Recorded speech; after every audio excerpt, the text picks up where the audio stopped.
I thought I had it all figured out. 29 years old, decent job as a software developer, nice house in the suburbs with a white picket fence. The whole American dream wrapped up in a neat little package. Most importantly, I had Jessica, my wife of 3 years, the woman who'd stolen my heart when I nervously scribbled my number on a restaurant receipt like some lovesick teenager. Looking back now, I can see how perfectly orchestrated everything was, how carefully she played her role. Jessica Reed, she took my last name, Cross, though she'd drop it soon enough, was 27 and everything I thought I wanted.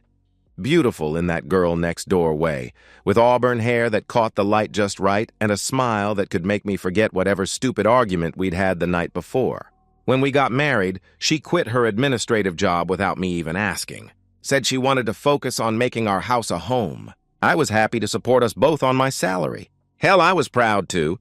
That's what husbands do, right? Our wedding was small but perfect. Local venue, close friends and family, nothing fancy but everything meaningful. That's when Ryan, my best friend since college, surprised us with his gift. Not another toaster or picture frame, but a squirming German shepherd puppy with oversized paws and the biggest brown eyes I'd ever seen. Every family needs a dog, Ryan had said, grinning as he handed over the furry bundle. This is Duke. Jessica had rolled her eyes, but I fell in love instantly. Duke became my shadow, my constant companion. While Jessica focused on her mysterious homemaking activities, which seemed to involve a lot of shopping and phone calls, Duke and I developed our own routine. Morning jogs, weekend soccer matches where he'd chase the ball across our backyard, quiet evenings where he'd sprawl across my feet while I coded. 3 years later, our life had settled into a comfortable rhythm. At least that's what I told myself. I worked my 9 to 5, came home to dinner on the table, watched TV with my wife curled up beside me and my dog at my feet. Perfect domestic bliss. But lately, something had been off. Jessica was different, more distant.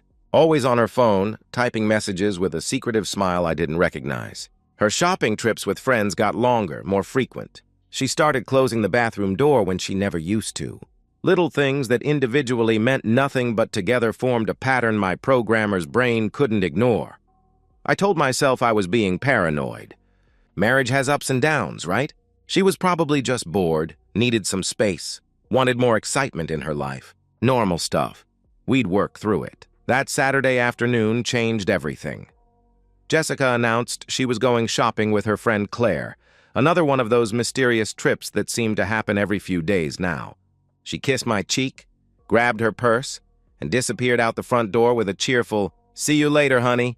I settled onto our couch with a cold beer, ready to watch Arsenal play.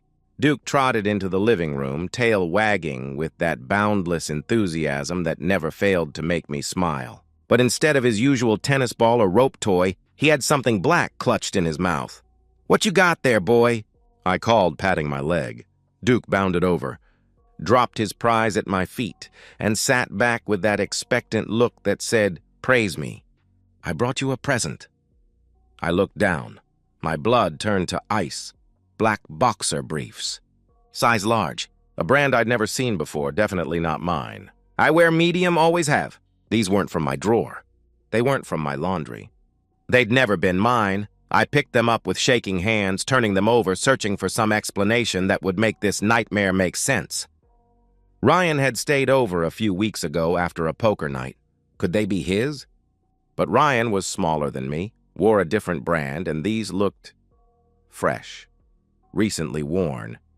My mind raced through possibilities, each one more devastating than the last. A laundry mix-up at the cleaners? Wrong size delivered by mistake?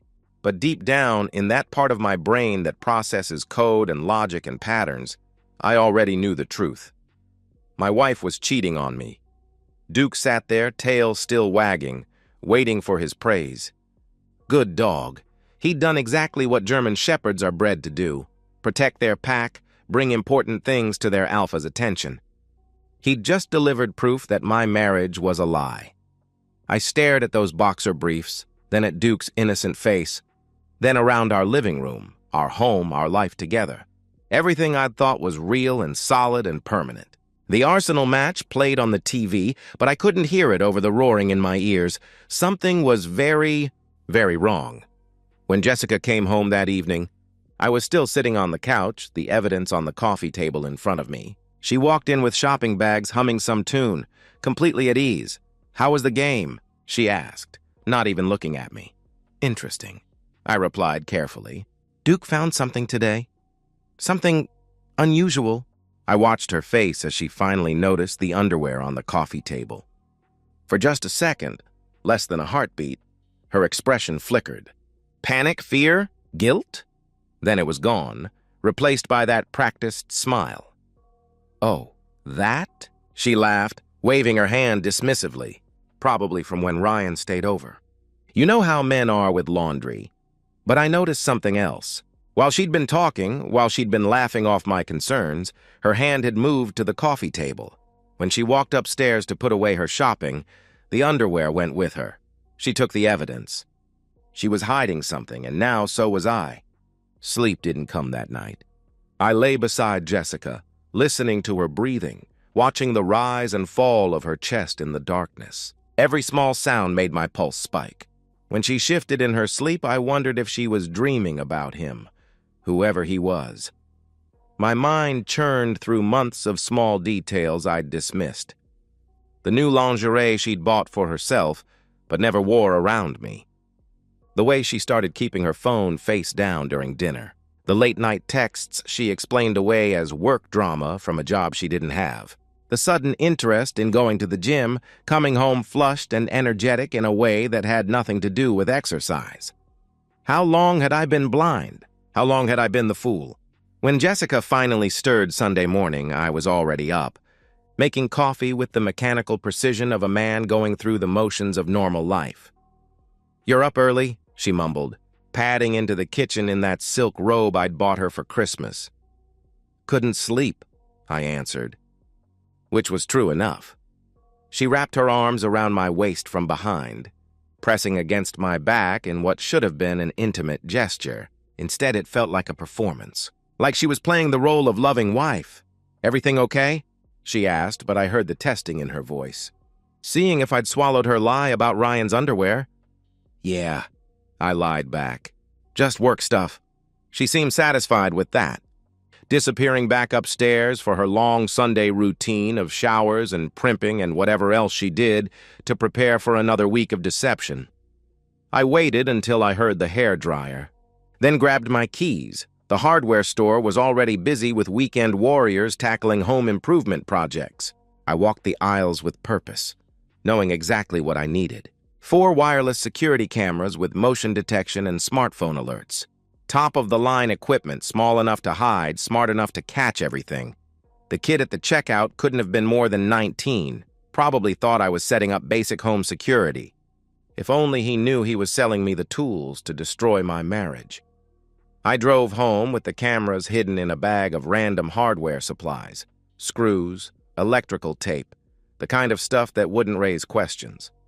Jessica was still upstairs, blow-drying her hair into submission. I worked fast. One camera positioned near the front door, angled to capture anyone entering or leaving. One hidden in the living room bookshelf behind a row of technical manuals Jessica never touched. One in the guest bedroom we used for storage. If she was bringing someone here, that room would give her privacy from the master bedroom. And finally, the most important one, hidden behind a picture frame on the dresser in our bedroom with a perfect view of our bed. Each camera synced to my phone through an app that would send instant notifications when motion was detected. I tested each one, watching myself on the tiny screen, adjusting angles until the coverage was perfect. Then I deleted my browser history, buried the receipts in the garage trash, and forced myself to act normal. When Jessica came downstairs an hour later, I was reading on the couch with Duke sprawled across my feet. She looked beautiful. Hair perfect, makeup flawless, dressed in jeans that hugged her curves just right. Once upon a time, that sight would have made me forget everything else. Now it just made me wonder who she was trying to impress. "I'm going to Claire's for lunch," she announced, checking her phone. "Might do some shopping after." "Have fun," I said, not looking up from my book. She paused at the door and I felt her studying my face. "You sure you're okay?" she asked. You seem distant. I met her eyes, saw the calculation behind her concern. She was wondering if I suspected anything, if her performance was slipping.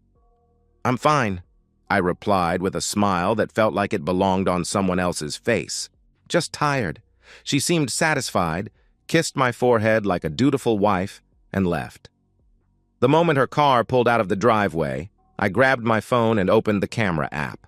All 4 feeds showed empty rooms waiting. The motion detection was armed. If anyone came into my house while I was gone, I'd know instantly. Monday morning, I took an extended lunch break and drove across town to the law offices of Klein & Associates. Robert Klein had a reputation as the most ruthless divorce attorney in the county, the kind of lawyer you hired when you wanted to destroy your opponent, not negotiate with them. His office was exactly what I'd expected: expensive furniture, law degrees covering every wall, the smell of leather and ambition. Klein himself was a thin, sharp-faced man in his 50s who looked like he'd smile while ripping your throat out. "What can I do for you, Mr. Cross?" he asked, gesturing to the chair across from his massive desk. I explained the situation calmly. Suspected infidelity, surveillance cameras installed, waiting for concrete proof. Klein listened without interruption, occasionally nodding or making notes on his legal pad. "Smart approach," he said when I finished. "Video evidence of adultery changes everything, especially with a prenup in play. You said you have one?" "Yes," I confirmed. "Standard agreement, but it includes an infidelity clause. If either party commits adultery, they forfeit all claims to marital assets." Klein's smile was predatory. "Then if you get that video evidence, she walks away with nothing. House, savings, investments, all yours. No alimony, no property division. Clean break." "How long would the process take?" I asked. "With solid evidence? 60 to 90 days, maybe less if she doesn't contest. Most cheating spouses don't fight when the evidence is overwhelming. They just want it over quietly." I shook his hand, feeling the first spark of satisfaction I'd had since Duke dropped those boxer briefs at my feet. "I'll call you when I have what I need." "Looking forward to it, Mr. Cross," he replied. I drove back to work, buried myself in code and debugs and the familiar rhythm of problem solving. But my phone sat on my desk like a loaded gun, waiting for that first notification. Days passed. Jessica continued her routine: shopping trips, gym visits, mysterious phone calls taken in other rooms. She was affectionate at home, maybe even more than usual, cooking my favorite meals, curling up next to me during movies, asking about my day with what seemed like genuine interest. But I knew better now. It was all performance, all part of maintaining the perfect lie. 1 week after installing the cameras, I was at my desk debugging a particularly stubborn piece of code when my phone buzzed. Motion detected, front door camera. My heart hammered as I opened the app. The timestamp showed 2:14 p.m. on a Wednesday afternoon. Jessica should have been at her book club, another one of those convenient excuses that I'd never thought to question. Instead, I watched a man I'd never seen before walk through my front door like he owned the place. Tall, fit, probably early 30s with dark hair and an arrogant smile that made my blood boil. He looked around my living room with casual familiarity, then turned toward the camera with his arms spread wide. Jessica appeared in the frame, moving toward him with a smile I'd never seen before. Hungry, eager, completely unlike the woman who gave me polite pecks on the cheek. She wrapped her arms around his neck and kissed him deeply, passionately, the way she used to kiss me in the early days of our relationship, the way she hadn't kissed me in over a year. My hands shook as I stared at the screen. This was it. This was the proof I needed. But knowing and seeing were two different things. Watching your wife welcome another man into your home, into your life, into your bed. It cut deeper than I'd prepared for. The living room camera caught them pouring wine, settling onto my couch, touching and laughing like old lovers. Then Jessica stood, took his hand, and led him toward the stairs. The bedroom camera would activate any moment. I closed my laptop, stood up on unsteady legs, and walked to my manager's office. "I need to leave," I told him. "Family emergency." He looked up with concern. "Is everything okay?" "It will be," I answered. I drove home with my phone propped on the dashboard, the live feed playing like the world's most devastating movie. The bedroom camera had activated the moment they walked upstairs. I forced myself to watch as they undressed each other with the easy familiarity of people who'd done this before. Many times before, Jessica looked different with him, alive in a way I hadn't seen in months. She laughed at something he said, threw her head back with genuine joy, pulled him onto our bed, my bed, with an eagerness that made my chest feel like it was caving in. Every red light felt like an eternity. My knuckles were white on the steering wheel, but my mind was crystal clear. I wasn't angry anymore. I was beyond anger. I was cold, focused, calculating. The hurt would come later. Right now, I had work to do. Duke was waiting in the living room when I pulled into the driveway 20 minutes later. On my phone screen, Jessica and her lover, I'd heard her call him Brandon, were fully engaged, completely oblivious to everything beyond their stolen moment. I parked quietly, grabbed my phone, and stepped out of the car. The front door was unlocked. I walked inside to find Duke sitting alert in the living room, ears perked, sensing something was wrong. "Hey, boy," I whispered, kneeling down to scratch his head. His tail wagged, but he stayed focused, watching my face. "You ready to earn your keep?"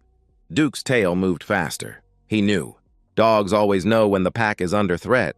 I could hear them upstairs, moaning, bed springs creaking, Jessica's voice saying things she'd never said to me, making sounds she hadn't made for me in years. My jaw clenched so tight I thought my teeth might crack. I walked upstairs with Duke at my heels, each step deliberate and quiet. The bedroom door was slightly ajar, just enough for the sounds to carry. I took one last breath, centered myself, and pushed it open wide. "What the—" Brandon scrambled backward, eyes wide with shock, trying to cover himself with the sheet. Jessica screamed, pulling the comforter over her chest. "Ethan? Oh my God, what are you— How did you—" I didn't say a word. Didn't need to. I simply whistled. Short, sharp, commanding. Duke lunged. The German Shepherd hit Brandon like a missile, 90 pounds of muscle and fury and protective instinct. Brandon's scream was high-pitched, inhuman, terrified. Duke's jaws clamped down on his thigh, and he shook his head the way his ancestors had brought down much larger prey. "Get him off! Get him off!" Brandon shrieked, trying to kick at Duke while blood streamed down his leg. Jessica was screaming too, hysterical, trying to pull on clothes while pleading with me. "Call him off! Please, Ethan, call him off!" But I just stood there, arms crossed, watching with cold satisfaction. This was justice. Swift. Brutal. Perfect. Brandon finally tore free, stumbling off the bed in blind panic. He grabbed his pants, hobbled toward the door with Duke snapping at his heels. I heard him crash down the stairs, nearly falling, then burst out the front door, still half naked and bleeding. Through the bedroom window, I watched him throw himself into his car and peel out of the driveway, tires screeching like he was fleeing for his life, which, in a way, he was. I turned back to Jessica, who had collapsed on the floor beside the bed, sobbing uncontrollably. Mascara streaked down her cheeks. Her hair was disheveled, and for the first time since I'd known her, she looked small, broken, human. "Ethan, please," she gasped between sobs. "I'm sorry, I made a mistake. It didn't mean anything. We can work through this." "Get dressed," I said coldly. "Ethan, please. We need to talk about this. I can explain," she pleaded. "Get dressed," I repeated. She scrambled to pull on clothes with shaking hands, still crying, still trying to find words that would somehow undo what I'd seen. But there are no words for betrayal this complete. No explanation that could repair trust this shattered. I walked downstairs with Duke trotting beside me, tail wagging proudly. Good dog, very good dog. He'd done exactly what German Shepherds were bred to do, protect the pack from threats. 5 minutes later, Jessica appeared at the top of the stairs, fully clothed but looking like she'd aged 10 years in the last hour. "Ethan, please," she tried again, her voice hoarse from screaming. "We can work through this. I love you. I made a terrible mistake, but we can—" "Get out," I said simply. "What?" she asked, her voice barely a whisper. "Get out of my house! Where am I supposed to go?" she cried. I opened the front door, cold November air rushing in. "Not my problem." Jessica stared at me like she couldn't believe this was happening. Like she'd expected tears, pleading, maybe a fight where she could twist the narrative and make me the villain. Instead, she found ice, steel, a man who'd already moved past forgiveness into pure, calculated justice. "Ethan, please, don't do this. I have nowhere to go. My family," she sobbed. "Should have thought of that before you brought your boyfriend into my house," I replied. She sobbed, stumbled toward the door, still trying to find some combination of words that would change this reality. But I was done listening, done believing, done being the fool. I closed the door behind her and locked it with finality. Through the front window, I watched her collapse on the lawn, crying hysterically, fumbling for her phone. I didn't open the door. Instead, I turned to Duke and pulled a treat from the jar. "Good boy, Duke. Very good boy." He chomped the treat and leaned against my leg, solid and warm and loyal. The best friend I'd ever had. The only one who'd never lied to me. "We're going to be just fine," I told him, scratching behind his ears. For the first time in weeks, I actually believed it. My phone rang an hour later. Jessica's father, Martin Reed, his voice booming with righteous indignation. "What the hell did you do to my daughter?" he demanded. "She showed up here hysterical, saying you threw her out over some minor disagreement. You have no right to—" "She told you it was a minor disagreement?" I interrupted, keeping my voice calm, almost conversational. "Yes, and you have no right to throw a woman out on the street over—" he continued angrily. "She was cheating on me, Martin," I said simply. "I caught her in our bed with another man. I have video proof." Silence. Heavy, stunned silence that stretched for long seconds. "What?" he whispered. "Check your email." "I'm sending it now," I replied. I hung up and immediately forwarded the footage. Jessica kissing Brandon at the door, leading him upstairs. The bedroom scene in all its undeniable detail. I included timestamps, dates, everything a father would need to see the truth about his daughter. 10 minutes later, Martin called back. His voice was quiet now, defeated, ashamed. "Jesus Christ, Ethan. I had no idea." "I'm so sorry," he said. "She manipulated you," I replied. "Just like she manipulated me for months. Maybe years. She's not staying here," he said, his voice hardening with disgust. "I won't have a cheater under my roof. She can find her own place." "Good," I answered. "For what it's worth, son. You deserve better. You always did," he added quietly. The line went dead. I sat in the silence of my house, truly my house now, with Duke curled up beside me on the couch. For the first time since finding those boxer briefs, I felt like I could breathe. The betrayal had cut deep, deeper than I'd thought possible. But I hadn't just survived it. I'd dismantled it piece by piece with precision and irrefutable proof, and I wasn't done yet. Jessica tried calling 17 times that night. I blocked her after the third call. She sent emails, text messages, desperate pleas that I deleted without reading. Her tears didn't move me anymore. Her apologies fell on deaf ears. She'd made her choice when she brought Brandon into our home. Now she could live with the consequences. The next morning I called Robert Klein. "I have the evidence," I said simply. "How clear is it?" he asked. "Crystal. Video footage of her bringing him into our house, bedroom footage of them together, timestamps, dates, everything." "Outstanding," he replied. "I'll file the papers today. With evidence this solid, we can fast-track the proceedings. She won't contest. Trust me, no lawyer will advise her to fight this." "How soon?" I asked. 60 days, maybe less. We'll invoke the infidelity clause in your prenup. She gets nothing. No house, no savings, no alimony. Clean break."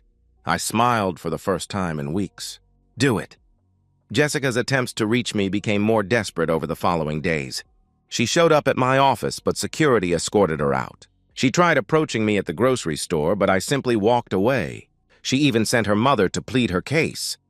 But I told Mrs. Reed exactly what I'd told her husband. "Check the footage, see the truth. Then ask yourself if you'd want your son married to a woman like that," I said. The paperwork moved through the system with mechanical efficiency. Jessica hired a lawyer, some public defender who took one look at the evidence and advised her to sign everything without contest. Fighting would only drag out the humiliation, cost money she didn't have, and accomplish nothing. The video evidence was overwhelming. Brandon Hayes tried to press charges against me for Duke's attack. Reckless endangerment, failure to control a dangerous animal, whatever his lawyer could think up. But the district attorney reviewed the case and declined to prosecute. Home invasion, adultery, provocation. Brandon had been trespassing in my home, in my bed, with my wife. Self-defense laws might be murky, but public opinion wasn't. Besides, no jury in the county would convict a man whose dog attacked his wife's lover. If anything, they'd want to buy Duke a steak dinner. Brandon spent 4 weeks in the hospital. Duke's bite had caused severe lacerations that required reconstructive surgery and left permanent nerve damage. The doctor said he was lucky it wasn't worse, but Brandon didn't feel lucky. He could barely walk without pain, and the story had spread through our small community like wildfire. That's the guy who got mauled by a dog after sleeping with someone's wife. He moved to another state 6 months later, seeking a fresh start and anonymity. I heard through mutual acquaintances that he'd never cheated again, not because of any moral awakening, but because the memory of Duke's jaws haunted his nightmares. Some lessons are learned in blood. 60 days later, the divorce was finalized. She didn't contest a single point. Her lawyer had advised that fighting would only make things worse, cost more money, and she'd still lose everything. The video evidence was too clear, too damning, too legally devastating. She got nothing. No house, no savings, no alimony. The prenup I'd insisted on 3 years ago, the one Jessica had signed without reading carefully because she trusted me, because she loved me, because she never imagined it would matter, had an ironclad infidelity clause. Adultery voided everything. Jessica Reed, she dropped my last name immediately, as if that could somehow distance her from the consequences, walked away with her clothes and whatever she could fit in her car. Everything else stayed with me. The house, the savings account, the car I'd bought her for her birthday, the furniture we'd picked out together, the life we'd built. She moved into a cramped studio apartment across town, the only place she could afford on her new cashier's salary at a discount grocery store. It was the only job she could find without references, without a recent work history, without the connections she'd burned when the truth came out. Her parents wouldn't speak to her. Her mother had called once, 3 weeks after the divorce was final, voice broken with disappointment. "How could you do this to him? To us," she'd cried. "We welcomed him into our family. We loved him like a son, and you destroyed everything. For what? For some stranger?" Jessica had tried to explain, to justify, to make her mother understand that it had been a mistake, that she still loved me, that she wanted to fix things. But her mother had hung up mid-sentence. The Reed family Christmas card came addressed only to me that year, with a handwritten note from Martin. "You'll always be our son-in-law in our hearts." Jessica's old friends distanced themselves quickly. The video had leaked somehow. I genuinely didn't know how, but small towns have big mouths and everybody knows everybody. She became a cautionary tale, the woman whispered about in grocery store aisles and coffee shop lines. That's her. That's the one who cheated on Ethan Cross, with his dog in the house and everything. Can you imagine? Women looked at her with disgust or pity. Men looked at her like damaged goods, wondering if she was available for casual encounters, but nothing serious. Who could trust a woman who'd betrayed a husband like that? She tried reaching out to me once, 3 months after the divorce was finalized. A handwritten letter slipped under my door while I was at work. "Ethan, I know you probably won't read this, but I had to try. I'm sorry. I was stupid and selfish, and I threw away the best thing that ever happened to me. I miss you. I miss Duke. I miss our life together. I know I have no right to ask, but could we talk? Just once? I can explain everything if you'll let me. I still love you." Jessica read it once, tore it up, and threw it in the trash. Then I blocked her new number and had my lawyer send a cease and desist letter. She didn't contact me again. 6 months later, I heard she'd tried dating someone new, a divorced construction worker she'd met at a bar. It lasted 3 weeks before he found out who she was, what she'd done. He dumped her via text message. "I don't date cheaters." The scarlet letter of adultery followed her everywhere in our small community. She'd branded herself with her choices, and the brand was permanent. Meanwhile, my life moved forward. I got a promotion at work, senior developer with a substantial raise and more responsibility. The recognition felt good, like proof that I was worth more than Jessica had valued me at. I started dating again, carefully and selectively. Sarah, a graphic designer I'd met at a coffee shop, caught my attention with her quick wit and genuine laugh. She had her own career, her own apartment, her own life that didn't depend on anyone else. Independence I found incredibly attractive after years of supporting Jessica's dependency. Trust doesn't come easy for me anymore, I'd told Sarah on our third date, when she asked about my divorce. "That's okay," she'd replied, squeezing my hand. Good things are worth waiting for. Sarah loved Duke, which was non-negotiable for me. She'd throw tennis balls for him in the backyard, scratch behind his ears while we watched movies, bring him treats from the pet store. Duke approved, which meant everything. Ryan still came over for beers and soccer matches just like old times.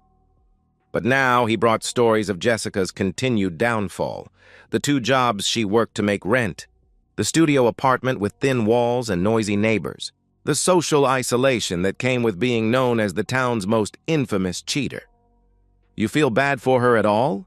Ryan asked one evening, nursing his beer while Arsenal dominated on the TV.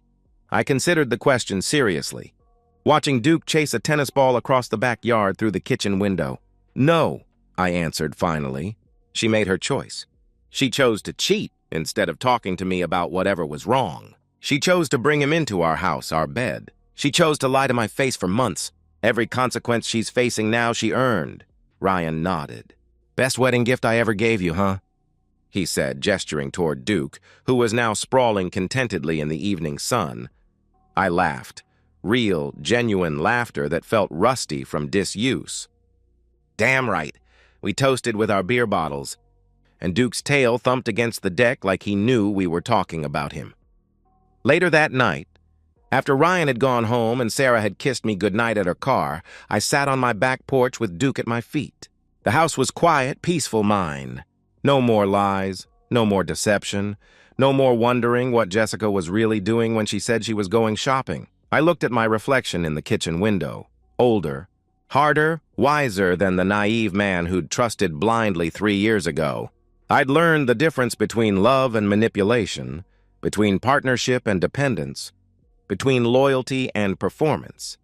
Jessica had taught me valuable lessons, though not the ones she'd intended. She'd shown me what real betrayal looked like, so I'd recognized genuine loyalty when I found it again. She'd demonstrated the cost of taking trust for granted, so I'd never make that mistake again. I didn't regret what I'd done, not for a second, because in the end, I hadn't just survived her betrayal, I'd exposed it, prosecuted it, and emerged stronger from the wreckage.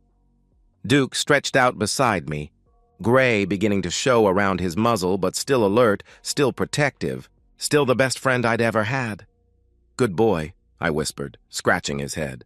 "We did good." His tail thumped against my leg in agreement. We had.